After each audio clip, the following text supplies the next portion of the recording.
Okay, we are live.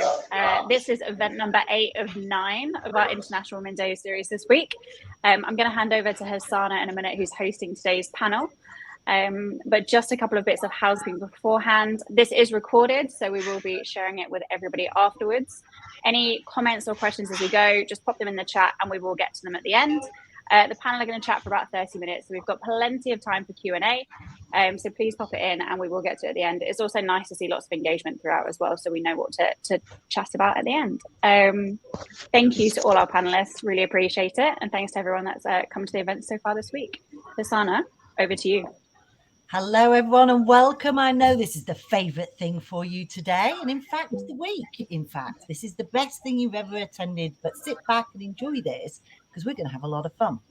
A lot of interesting insights and a lot of enjoyable conversation on it. So I am Hassanah. I apologise for my first name. My parents went into the 60s in a bit of a big way. 10 years later, they've grown up a bit. Had my sister, she got Georgina. So yeah, it's a bit of a pain in the bum, but that is one advantage to being uniquely branded, shall we say. So currently I am the only Hassanah at Canvas, so I have that as my email address, which is nice. I am also quite old.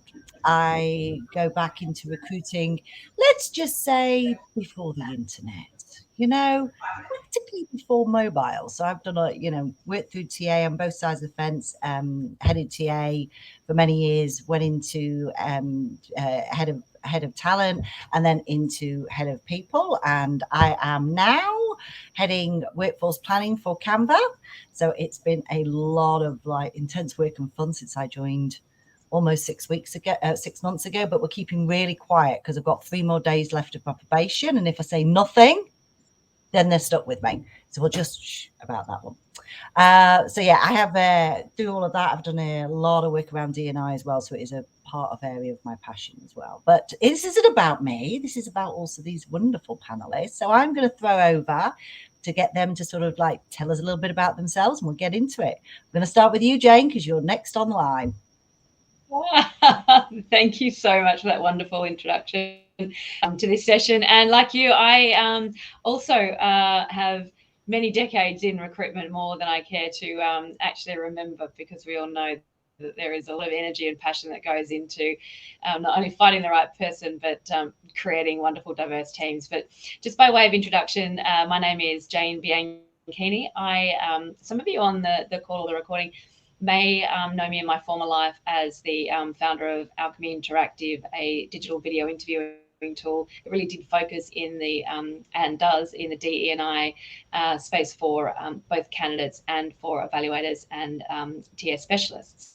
And about 2 years ago, we were acquired by a US private equity firm called Criteria Corp, private equity firm backed firm called Criteria Corp, and I'm now continuing on with them on that journey, and am the VP of Global Strategic Alliances, and still have responsibility looking after our video interviewing product, which is now fully baked into the wider Criteria assessments platform, which is the organisation that we joined. So psychometric assessments, video interviewing, bringing together those two wonderful pieces to bring you a very rich talent signal to help with and promote your diversity and hire.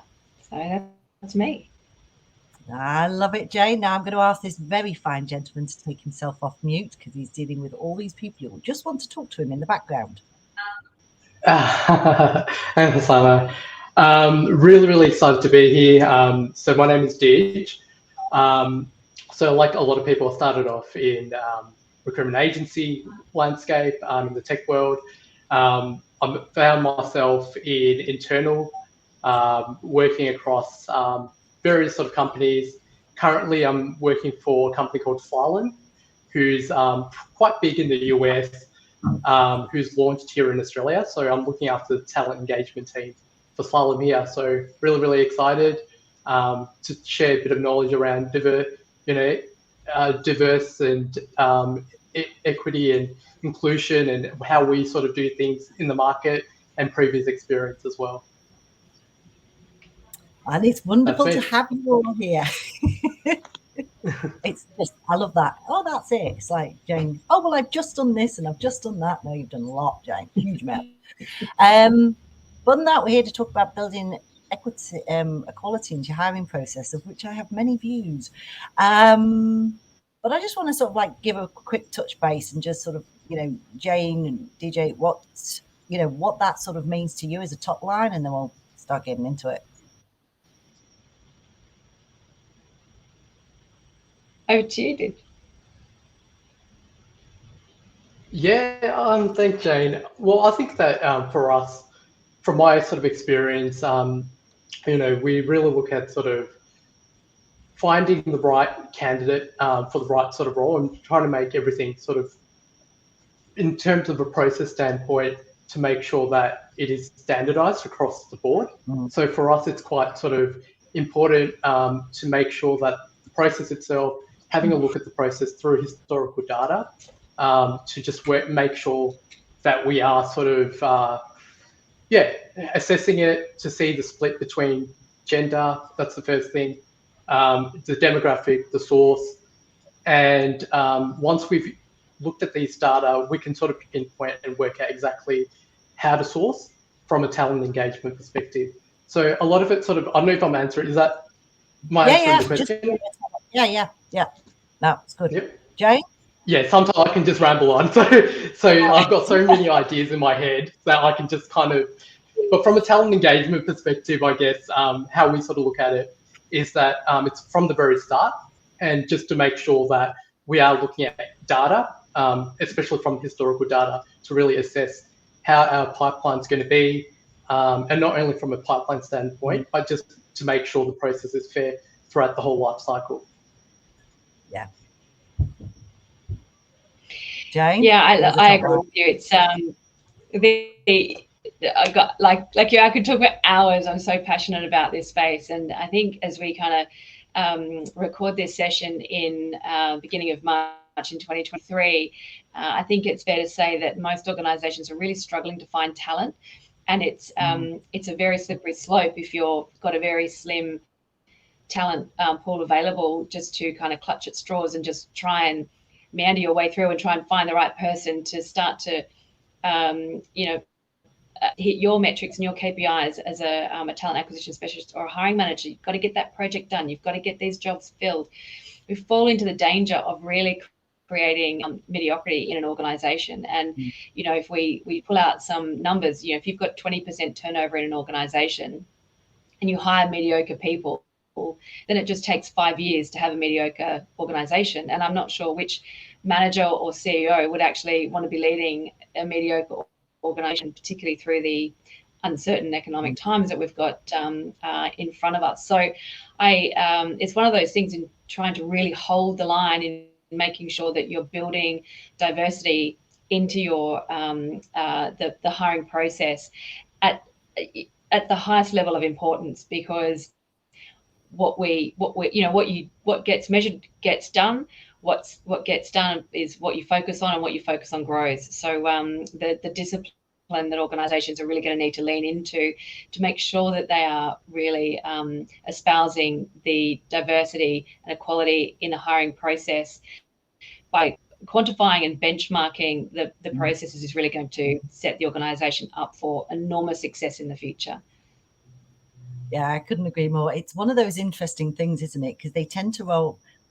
This happens is they roll up to TA and go, "We need to build in more diversity. We need more diversity, and we need to you go fix that." Like it's entirely on. Yeah, you fix it, and it's like, I mean, one of the I know I've told this story in the past, but it is one of my best stories because I'm data driven, and like your data can tell you a bunch of stories, but it'll also give you root cause to it.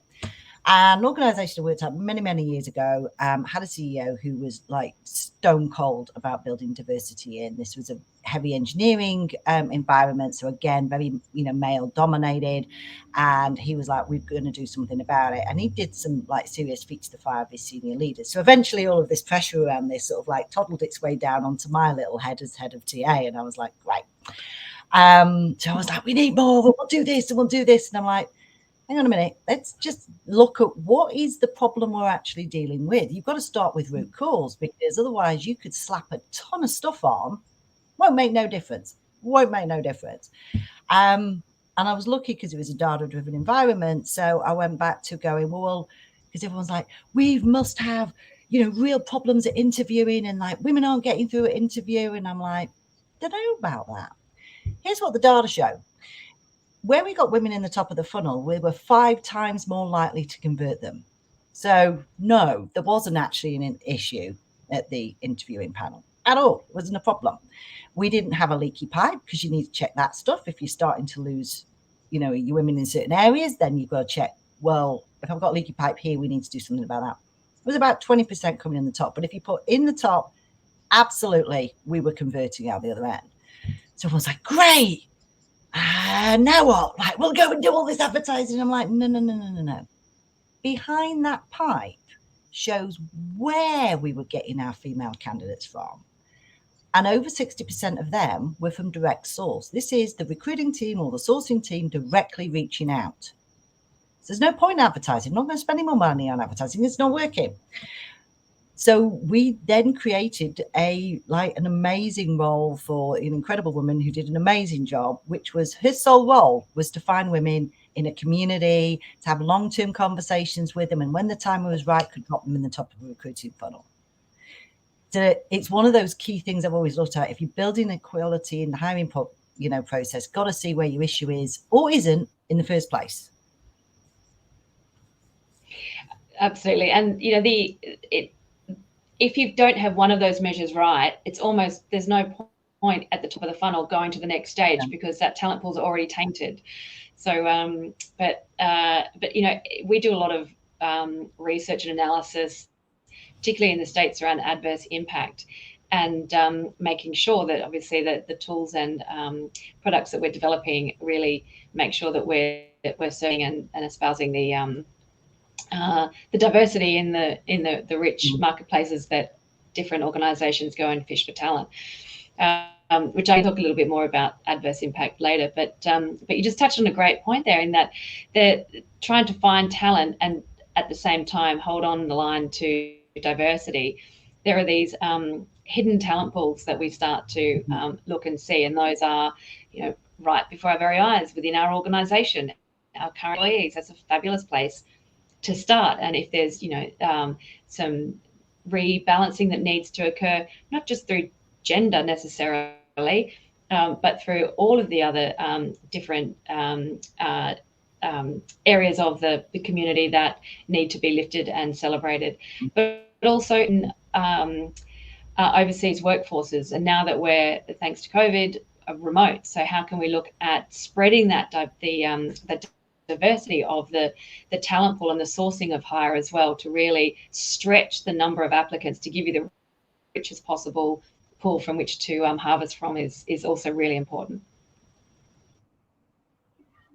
Yeah, I was just going to add to that as well. And I think, you know, it's quite important for us, even if we were to go through the direct application sort of way, generally, whether there's been a talent engagement function, we've been lucky enough that we don't advertise as much. But in the case of if we are sort of advertising, there has been a way that we've looked at the current job advert and made it gender neutral, and made sure that we actually changed, just the wording of it, just make sure that it's not generic, you know, really sort of highlight the key points that's important for just people, especially after COVID, right?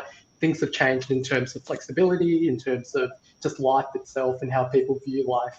I think even before that, there might have been a bit of change that was happening, but I think with COVID itself, it's just sort of, pushed that a lot quicker. So I think for us, it's really looking at from the very get-go, if we are looking at direct applications, to make sure that we're sort of changing them, making sure it's gender neutral, not just, you know, just sort of doing that and then sitting back, but we're constantly measuring it and seeing, you know, how many people are sort of applying. And then from a talent engagement perspective, when we are reaching out to passive candidates, we're speaking to them, we're nurturing those relationships. When we're speaking to hiring managers, we're sort of getting them to meet the candidates, you know, even for like a coffee catch up. It doesn't necessarily mean you need to have a job then and there. It's really about sort of being proactive and getting candidates through and getting them to understand what the business is about. And, you know, it's less transactional that way as well. It's the right way. It's the right way to do it, isn't it? I mean, have you got any, in terms of sort of like, what did you do when you were looking at sort of like quantifying or benchmarking your hiring process when everyone turned up and went, you've got to fix this for us, Dij, you've got to fix it for us? So for us, we're a tech consultancy company, and as you know, Jane, you know this. You've been in the tech space, for quite a number of time. So there is a big focus around, getting, women candidates part of the mix. It's a competitive landscape as well, especially when immigration stopped. I think everyone was reaching out to the same sort of candidates. So it's really about doing things differently. And I think for us, it's quite pivotal. We can all say, we're all looking for diversity, trying to, look at it from a lens where we're all trying to find different sort of candidates to come into the process, but we need the right sort of support mechanism. So especially for neurodiverse candidates, people who need flexibility, etc., you need that type of support, right? So it's not really about just going and getting candidates and then they come into the company and go, wow, there's nothing like I actually imagined. This is completely different to what was sold. So I think it's important to make sure internally we do have the right sort of frameworks. It's inclusive, and the right sort of support mechanism, psychologically safe for people to come in and just be themselves and being authentic. So I think that's the very sort of get-go, because it's well and great to have all this hiring process, metrics and everything else, but if you don't have those support mechanisms in place, it's going to be really hard for a candidate to come in and sustain that level of performance, and ultimately they might sort of leave the company. So I think that's quite pivotal to just make sure that hiring managers are trained and we just have the right sort of networks and support groups in place. Yeah, have I answered the question? I feel like have I answered the question, or I haven't? Because I get so passionate about it, right? So when I talk about this, I just Yeah, it is easy to do, and it does touch on another point around the fact that when you talk about building equality into the hiring process. Look, my personal view on this is you're never going to be able to boil the ocean. There is so much you could address. Start with one thing. If you're going to start from the beginning on something, start with one area that you're like, we have got a problem here and we need to do something about it. That helps, because otherwise everybody turns up and goes, oh, but you've left out this and you've left out this group of people and you've left out that group of people. And then before long, you're like, I can't cope anymore. I've got no one left. Yeah, can't do it all. Yeah, you've got to be able to take it from there. I mean, Jane, in terms of sort of like, what you've seen or what you've seen clients do, how have they, sort of like quantified or benchmarked what they've got to have been able to make a change on it? What's helped them? Oh, I mean, we see everything from the most wild and wonderful, unstructured, conversational, she'll be right, you're in hiring practices, all the way to best practices, which, kind of fill my heart with joy, and really taking an objective approach to hiring. Yeah. And some of the latest research that we see coming out is that structured interviewing specifically is 2 times more predictive than an unstructured interview. And then when you layer that with some other assessments to try and get some objectivity in the lens of which you're hiring through, to really carve away some of those implicit biases that every human being has. We can't operate as a human being without biases. You can never eliminate bias, but to actually surface some of those and put some guardrails on is what we're seeing some of our organisational partners and clients do very well. One thing I have seen more and more, particularly with the use of our tools in the automation of video interviewing with structured interviewing that sits as the philosophy behind that, is actually adding a member of an underrepresented group to the interview panel, which they, different organisations, this is becoming quite a popular tool in the toolkit, whether or not that person has equal voting rights in terms of the scoring, as determined by what the candidates, which candidates go through to the next round. But it's just certainly by having someone from an underrepresented group visible, having a voice, pulling out some biases, sound checking and cross-referencing perhaps some comments that an evaluator may make, or picking up something that a candidate may have said that have been missed through some blinkers or implicit biases, has really started to surface not only fabulous conversation internally in these organisations, but also actually really promoting robustness in the hiring process, leading to having the best candidates. Even with a shallow candidate pool, the tools that are available widely in the market really create that discipline in creating a very vibrant and elite workforce. Yeah. And I've definitely seen similar to that in the past, or sort of like, where you've got a balanced panel of interviewers to it, which has always made me giggle occasionally. It was like, oh, well, we must have like a balanced panel. And I'm like, we have 3. We can't have half a person. So we're going to, like, you've got to be able to balance it up. And yeah, you're right. Similarly, it's also making sure that because otherwise what can happen is it's the same bunch of people who are doing they're doing the glue work. Yeah. So they're doing the work all the time, and it's taken away from other things. You've also, where you are pulling in people to be that, like, within those interviewing panels, even if they're not in the, the hiring manager seat, is recognizing that is now part of their role. Yeah. So like actually do a recognition to that, whether that's, a comp change or something that goes with their, on their, employment terms, but recognize that. Otherwise they're trying to do their job and that job. So I think as well, that highlights that it is of value. This is of value to it. So I think there's a bunch of stuff. Dij? Oh, you see, now I ask him a question while he takes a drink of water. Yeah, no, James made a really, really great point. And what we do is initially part of our interview process, we have the hiring manager initially have that first round interview. Then after that first round interview, we take the name of the candidate's details off completely, like the name, any personal information is absolutely taken off. And then when the candidate goes through the second, third round stage, so the next person who's in line to interview, they don't know anything about the candidate, the name, no sort of personal information about them. And then this basically goes to global leadership, where people can sort of debrief and have those conversations. So it just eliminates any type of bias. And for us as well, another key component is that we always have these programs around, inclusive sort of hiring, bias training. And for us, it's a constant effort that we sort of put into, and we have the conversations, open and honest conversations around, making sure that when we're looking at the process, to be fair and just don't, make any sort of assumptions. Yeah. And look, again, I know because I'm data driven, is like underpin it is use the data. What we know and what we see in a recruiting funnel becomes, oh, well, it's like your feelings. You think it's like this, but you use a data set. Then you're having a conversation about the data.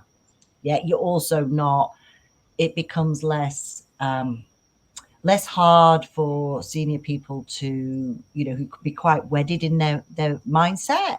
You're having a conversation about the data on a page. Yeah, it's more objective, right? Right. You're not saying, actually, you're the problem. You're going, there seems to be a problem here. Can we see the data? So it's sometimes getting you a little bit further down. We're a long time back with a company that remained nameless, and I pulled out of this process, but it came up around sort of like how you would like build in more diversity, and again, engineering based organizations, same problem everybody else has got. So when I was starting to unpack it with them, and I said, well, do you have a data set around where you might have a problem, as opposed to assuming you've got one? Referencing my story earlier, everybody thought there was an issue at interviewing. They went, oh, it's happening at technical testing. That's where we lose all our women. I was like, oh. So what have you done to make a change around that technical testing? Oh, no, we can't change the technical testing. Right. I love, bringing it back to data. And one of my favorite kind of rebuttals in any form of corporate conversation, and, and even sometimes in my personal life, just because you don't like the numbers doesn't mean they're wrong. Yeah. So just making sure that, looking at things through that objective lens, and also takes it off that personal, my opinion versus your opinion, onto, well, let's both sit on the same side of the table and let's have a look and diagnose what's the process and focus on the process versus the people. What problems can we unsurface? What are the opportunities that we've got here? Just makes for a much more pleasant conversation, which could actually be quite an uncomfortable one if an organisation is starting out on this journey. Yeah, and it can be really confronting. I mean, Dij said the right thing, is that, everybody has a bias. Of course we do. We're human. Yeah, it doesn't make you a bad person, but it's a recognition about where that sits on it, and that everybody sits there. If you've got people's backs up, they're never going to listen. Yeah, so it's always about that communication, and then the data makes it, weirdly humanizes that as a conversation. And Dij, I think you said the right thing earlier. It was like, I loved it. Call to my data-driven deep geeky heart there, where you said we measure. Yeah, I've done this in the past where tool will remain nameless. Everyone was like, "Oh, we've got to use it. We've got to use it. It'll make a difference in terms of the ad setups." And I was like, "Might do, but let's find out." So we had all of the data set in terms of what our incoming candidates makeup was coming into the ads. We changed the ads for a quarter, and then we measured again. And although people were like, "Your ads look amazing, they're great," which was fantastic, it was amazing employment brand. Do you know how much difference it made? 0. So although our ads now look better, which was a win in and of itself, that is always good. The end result is that we wanted better diversity. So it's like, well, okay, this isn't where we spend our money. Yeah, or this isn't where we need to be focusing. And then if somebody rolls up, because it'll happen, you can actually use the data set and go, well, this wasn't working because of this. We tried it, so you've got to be able to sort of like, measure that. I mean, in terms of sort of touching quietly on technology of like some areas that will remain nameless, what have you used, what have you seen that's been really good tech to actually like, that's been really effective?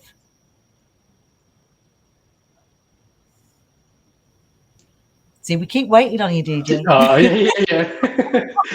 Jane, did you want to take this on, or do you want me to take it? Or? Please, after you. Yeah. Okay. We generally don't use much tech, to be honest. Like, I don't know, AI is still in the early phases, and I just feel like there's someone behind AI who's creating it, and it's, because of the person behind it, they have their own biases, and that's probably fed into AI itself. So we haven't really, to be honest, we haven't used AI at all. I've used Textio for the gender decoder from a job advert standpoint. Apart from that, I haven't really played around much with AI. I've used ChatGPT just to test it out, but I haven't really sort of used it at all.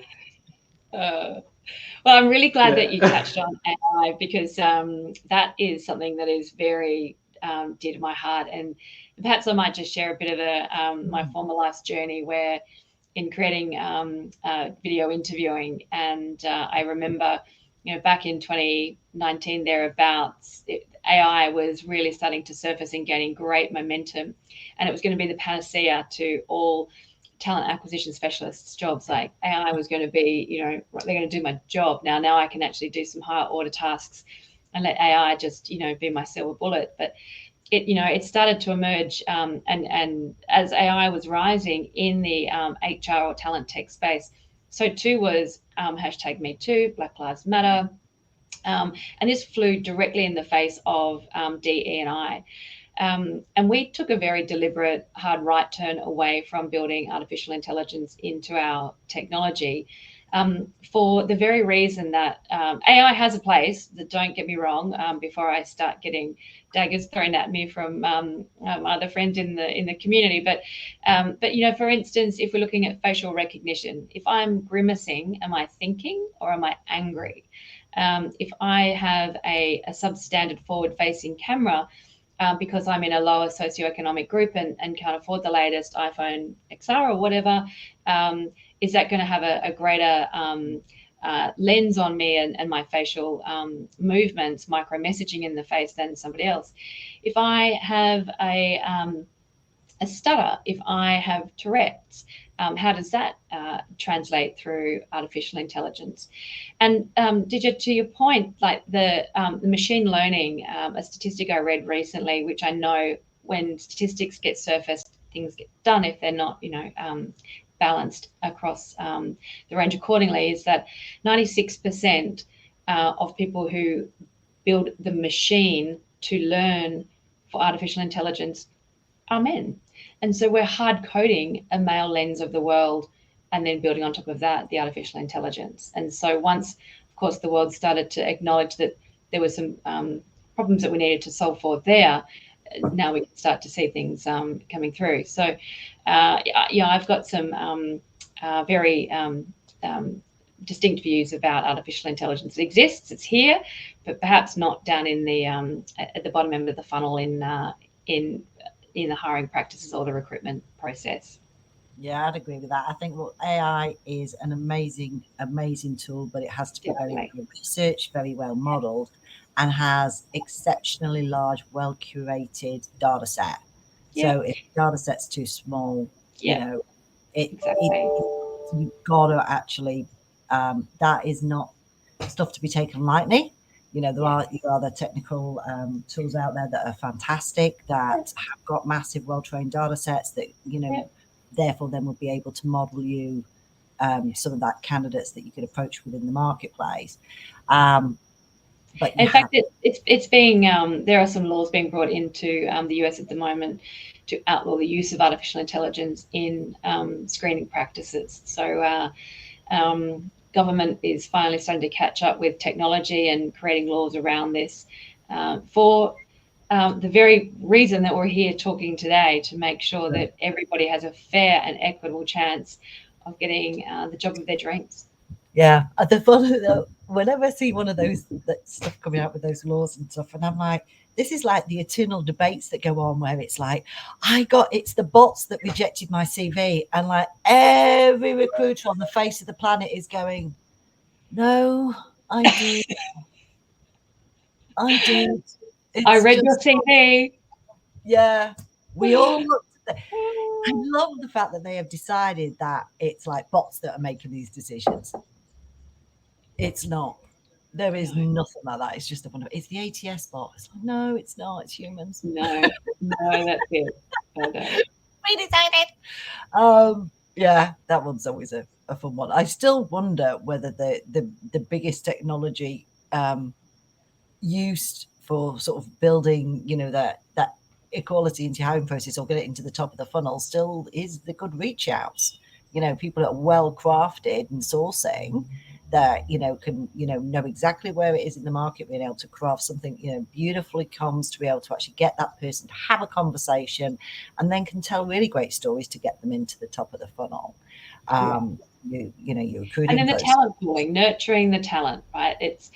There's a job for everyone, and perhaps that job might not be right at that right time, but rather than rejecting a candidate, perhaps redirect somewhere else in the organization. Everyone is competing. The war for talent is far from over. We haven't even got through half of it. So absolutely, the broader the talent pool is going to be a secret weapon in getting diversity of hire for sure. Yeah, and I think I've always run with the missive of never waste a good crisis. Yeah. So, like, even if you can't get what you need across the line at a particular point, don't drop it. Just keep it, because at some point, a huge bushfire is going to break out around this, and everyone's going to run up to you and go, "How can you fix this?" Like, it'll get to a point, and you can go, "Well, I've given this some thought. Let me take you through this solution here." So sometimes it's timing. Yeah, but never waste a good crisis. If you've got an opportunity to make that change, that somebody wouldn't deal with a particular stage at the interviewing process until it became a problem, and then you have the in to be able to, change it, and really resist the urge to go, "I told you." You can say it quietly as an inside voice, if you know what I mean, but But I think any technology that, if I just circle back there for a minute, any technology that helps you structure that is the latest research. The structure of an interview, if we anchor ourselves in that part of the hiring process, to be asked the same question in the same manner, in the same tone, to the pool of candidates, to minimize the research is saying to kind of minimize the conversational aspect, which, you know, you've got to find that balance between being robotic and being objective and fair, but also spending time crafting out the right behavioral competencies that you're looking for, to then make sure that those competencies are not skewed one way or another to someone who might be extroverted versus introverted, or an omnivert, and then building out those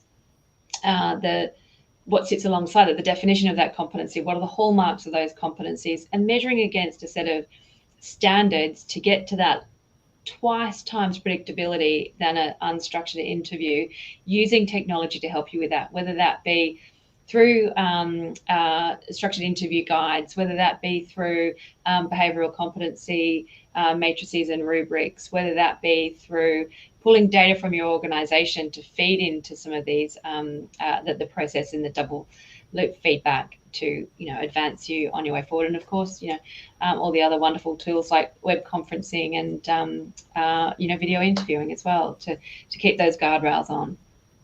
Yeah, I agree on that one. DJ, you're being very nice and quiet in the far right.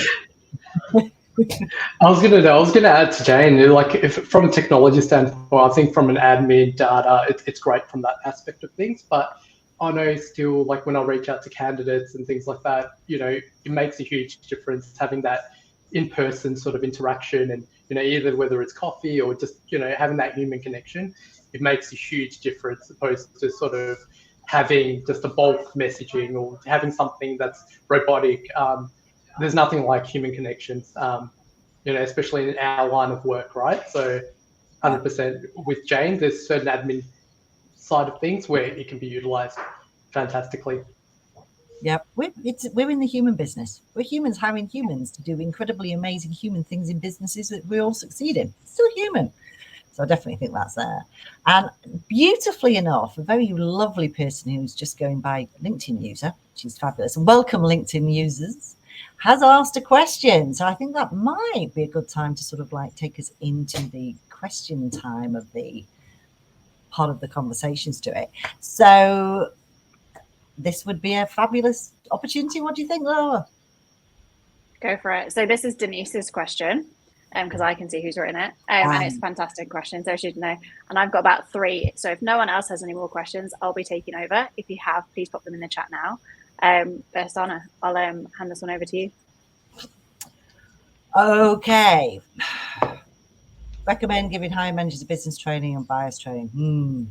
Okay, so what I'm going to say here is be exceptionally careful with the bias training that you give to hiring managers in the business. Exceptionally careful. The research also shows that ill-delivered hiring like this makes it worse, makes biases worse. So you've actually just got to be really, really careful about what it is that you're delivering.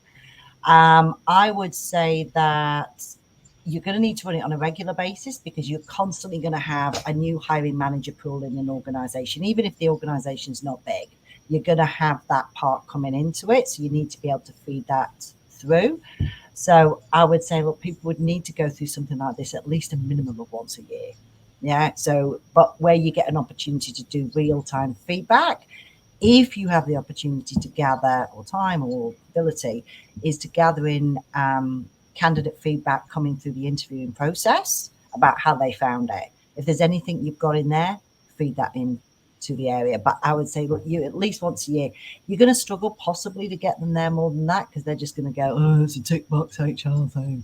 You've got to also make sure that it is of value and that you're bringing something to them. But yeah, choose carefully, choose well. There's a lot of great crowdsourced interview, like, you know, training around this. I put it together myself with a lot of other things. Just make sure you've got all the stuff in there. Most people know the why, but be careful about how you deliver.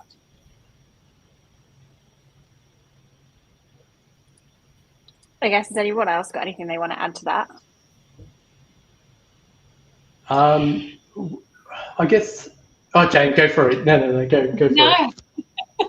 I was just going to say, I think this is a responsibility of the executive leadership team to own this and top down, and certainly to fold this in by matter of cascade through the hiring managers and the business more broadly, because biases exist, when we're facing clients, internal or external, when we're dealing with colleagues, when we're making decisions. And one thing that I have seen done really well, and in a I'll use the word fun in a very loose way, is an organisation taking part in something called the implicit association test, the IAT. This is a Harvard-developed tool and assessment that is intended to detect subconscious associations between your mental representations of objects or people or concepts that you're holding in your memory through your experiences. And it's basically it'll flash up two images, and you just basically pick, one or the other according to the statement. It's very straightforward and a little bit of fun. And there is an Australian version as well, which has been so you just have to dig a little bit through Google to find that.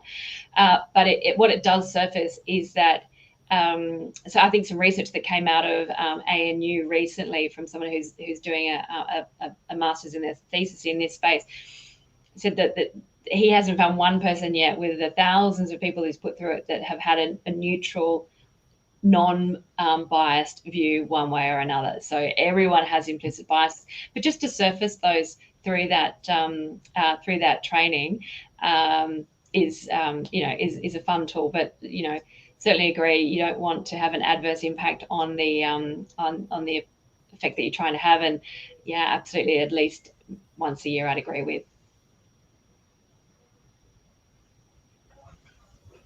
Yeah, I think when you mentioned about the Harvard study, it just reminded me, I have done that before. And I think Denise, I used to work with Denise, we both have done that previously. So it just clicked just then. For us, from a learning and education piece, I think it's a constant. Like if I was to hear someone, speak in a certain way, I'll have that open conversation with them. And I'm sure that here, how we've sort of created it is that it's a safe space. And if people do feel like, you've heard something that might not be right, you should be able to go and speak to that person and say, hey, listen, what you said, it might be offensive to such and such. But to answer the question again, from a business training perspective, we do it twice a year in terms of our bias training. So anyone who's new joining the business, they just get that opportunity to sort of understand our ways of recruiting and that inclusive hiring that we're sort of looking at. Yeah, I think awesome. Thanks for that. The only other thing I think I'd quickly add on the end of that is mix it in as well about people being aware about feedback from candidates. Even on a Zoom call, you can see when a candidate's stressed out, you're never going to get the best out of them, and people start making assumptions from there on out. Or what nervousness looks like literally Google it. Like you throw that in there, it could be eye-watering for hiring managers. Go, oh, I thought they were being an arsehole. They were they? I'm like, no, they were really nervous. You stressed them out. So you can mix it like that, because then it sort of like actually gets them to look at the holistic view of that whole human sitting in front of them, whether in real life or Zoom or whatever. Love that. One question I had, and we kind of ran through before, was like, there's obviously so much that you guys have covered and so much that you could dig into. But I guess if you wanted people to take away one thing from today and they could go back and do one thing about building a more equitable hiring process, what would you suggest? Come on, DJs. You've got to take this. DJs, now I'm going to make him take this call. He's been very nice, and because Jane and I are going to dominate, mate. Otherwise, so like, No, I'll definitely look at from what was mentioned around AI. There was a few really, really good sort of points around AI. There was a few points around in terms of the data that we can sort of use and how we sort of can use that data to make sure that we can sort of really get in front of the hiring managers tell the story of exactly, you know, if they do meet someone, that person might be, you know, an underrepresented candidate, for example, right? And from the data itself, we can sort of speak to the hiring manager and let them know from an education piece how that sits, and tell that story to the hiring manager to just to educate them from that perspective. If that made sense from what I sort of just mentioned. My part would be, do not do anything, do not invest in anything, do not change anything until you genuinely understand at root cause what your process looks like, and if and where you have a problem in that recruiting funnel. That's what you've really got to go. You've got to go down to the data, and it may mean painful hours on an Excel spreadsheet, but you really need to understand, if you're looking to build more diversity in, where are you losing in the funnel, or are you? Like I said, remember that story, none of it was being lost. None of our women were being lost. We just needed to get them in the top of the funnel. At that point, then you know where to spend your money, and always measure everything. Always measure everything. So before you change everything or anything, know that you've got a data set that's 3 months beforehand that says this. You do it for 3 months afterwards, you've got the data set to prove it. Also means if you need to roll up asking for more money, you can go, aha. Hard to argue with. That's it. Measure twice, cut once, right? Yes. I think we've spent a lot of time talking about what organisations can do to support hiring managers and build processes and data and measurement.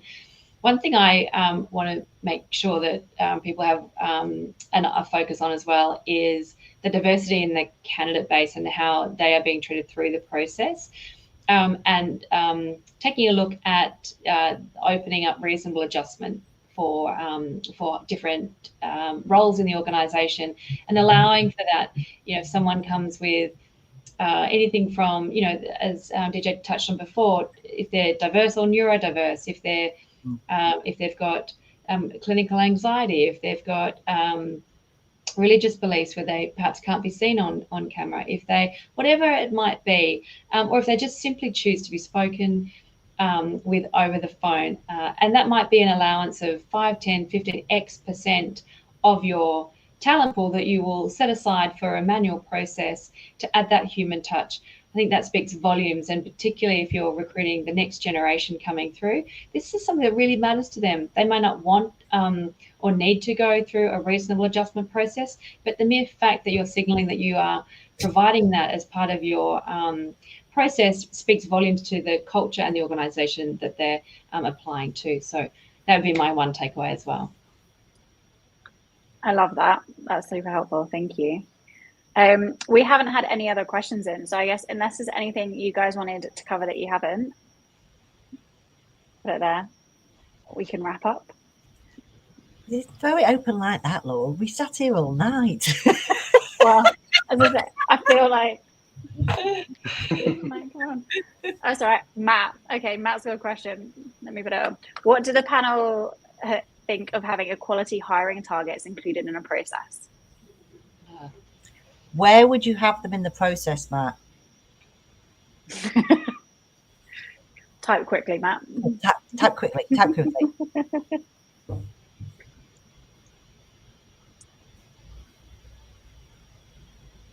If he's thrown that out now, he's like, oh my God, they asked another question. I'm being mean. I'm sorry, Matt. What about the equality hiring targets?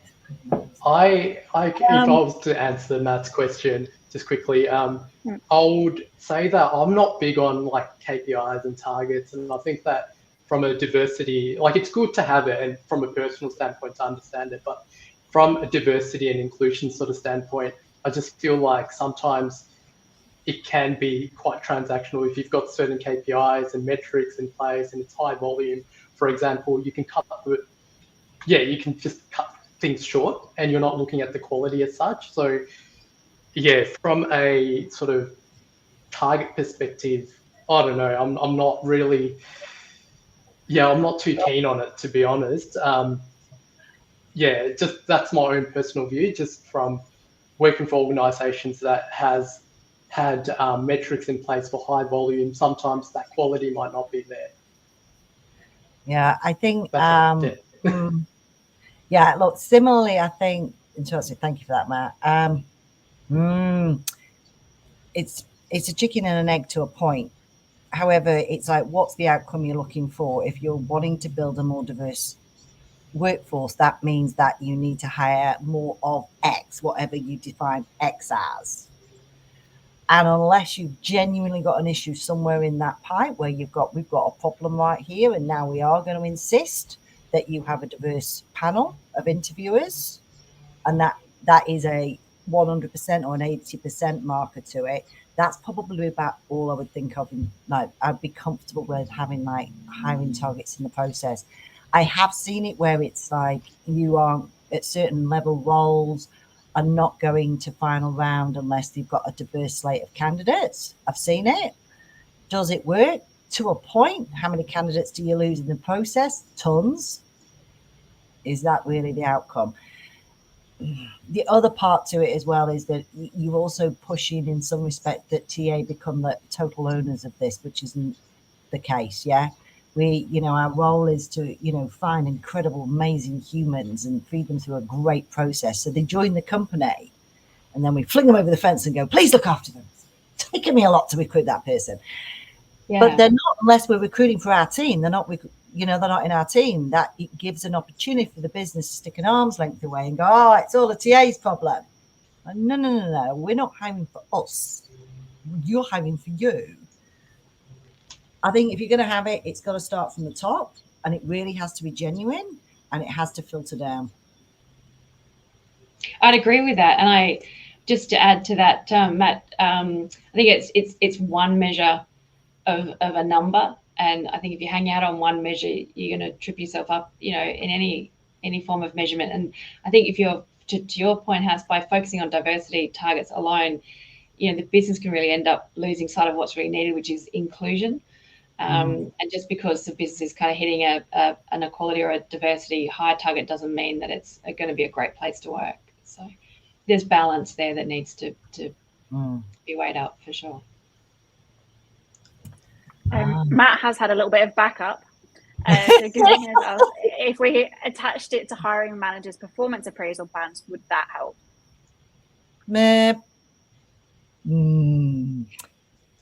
It depends. And that's the answer to that. Depends on the hiring manager. Yeah, it does. And also what happens if they don't? Yeah, that's right. They don't. Yeah. And, you're still going to come down to the occasional part where they're going to get pressured to deliver on a business goal. And they're like, well, I can't hire this really great candidate because I have to wait for another slate of diverse candidates. I mean, that's just awful. So, yeah, it's I would be a bit uncomfortable around that. The only time, like I said, that I ever saw it really working was this company I worked for many years ago where the CEO was like stone cold about diversity. And basically the exec had somewhere in the region, 35% of their bonus, which was significant, was attached to them hitting their diversity targets, which meant not just attracting, but retaining. They had to retain. Oh. So they were slated with your diversity needs to be X. So it wasn't just about you had to hire all this, you had to hold you in. Yeah. You'd be surprised how much attention that generated when you have 35% of a significant bonus on the table. Top down, right? Mm-hmm. That is the best dog in the background, Stephanie, right? Love this one. Steph, get out.